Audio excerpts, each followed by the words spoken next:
میرے بزرگوں سب سے تکلیف والی بات پتہ کیا ہے؟ یونیورسٹیز کے اندر، ہاسٹل کے اندر بچوں کو نشہ پہنچایا جاتا ہے، یونیورسٹیز کے اندر، ہاسٹل کے اندر۔ میں کس سے شکایت کروں اور کس سے گلہ کروں کہ گورنمنٹ کی پنجاب یونیورسٹی میں سینکڑوں بار نشہ پکڑا گیا۔ کدھر ہے رپورٹ دینے والے ادارے، اور کدھر ہے گورنمنٹ کی ریٹ، اور کدھر ہے وہ ساری ایجنسیز جو لوگوں سے رپورٹ دینے کی تنخواہ وصول کرتی؟ ہماری وہ نسل جن کے ہاتھوں میں کل کو ہمارے مستقبل کی باغ دوڑ ہے، وہ تو نشے کی عادی ہے، نشے کی۔ اور پھر بڑے لوگوں کے، ایم این اے صاحب کے بیٹے نے شراب پی ہوئی تھی تو اس نے بندوق اٹھائی تو 4 بندے مار دیے، کوئی بات نہیں، غریب کی قیمت خون کی 4-5 کروڑ ہوتی ہے، اس کے ابے کے پاس بڑے پیسے ہیں، وہ دیکھ کے چھڑا لے گا۔ اور ایک آدمی نے نشہ کیا ہوا تھا تو وہ سڑک سے گزر رہا تھا گاڑی لے کے، چونکہ بڑے آدمی کا بیٹا تھا، اس نے 5-4 غریب لوگ جو تھے وہ کچل دیے، کوئی بات نہیں، وہ حکومت کا آدمی ہے، خیر صلی اللہ، وہ اتنے پیسے دے دے گا، جان چھڑا لے گا۔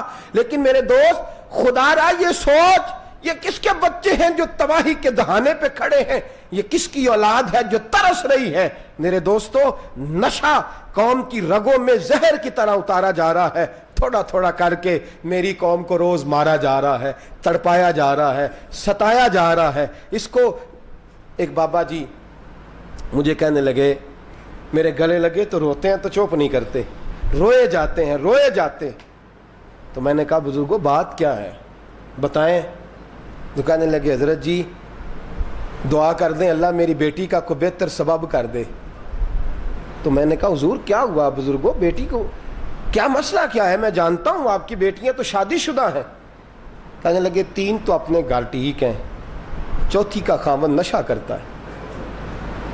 کہنے لگا 4 بیٹے ہیں، 4 بچے، اور میں اپنے بچوں سے چھین چھان کے ان کو دیتا رہا ہوں۔ اب میرے بچے کہتے ہیں ابا جی ہم نے کب تک ان کا خیال کرنا ہے؟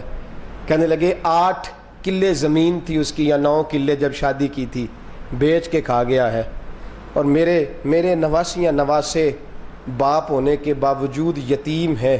کہنے لگے کہ مجھ سے دکھ پوچھے کہ جس کی بیٹی کا خاوند گھر میں رات کو سویا ہوتا ہے، لیکن میں اپنی بیٹی کو بیوہ سمجھتا ہوں، مجھ سے کوئی میرا دکھ پوچھے اور کہا میری بیٹی، میری بہویں گھر کے اندر اچھے کپڑے پہنتی ہیں، اور کہتے ہیں میری بیٹی ترستی ہے، اور مجھے کہتی ہے ابا جی وہ میرا پنکھا بھی بیچ آیا ہے، ابا جی آج وہ میرے کپڑے بھی بیچ آیا ہے۔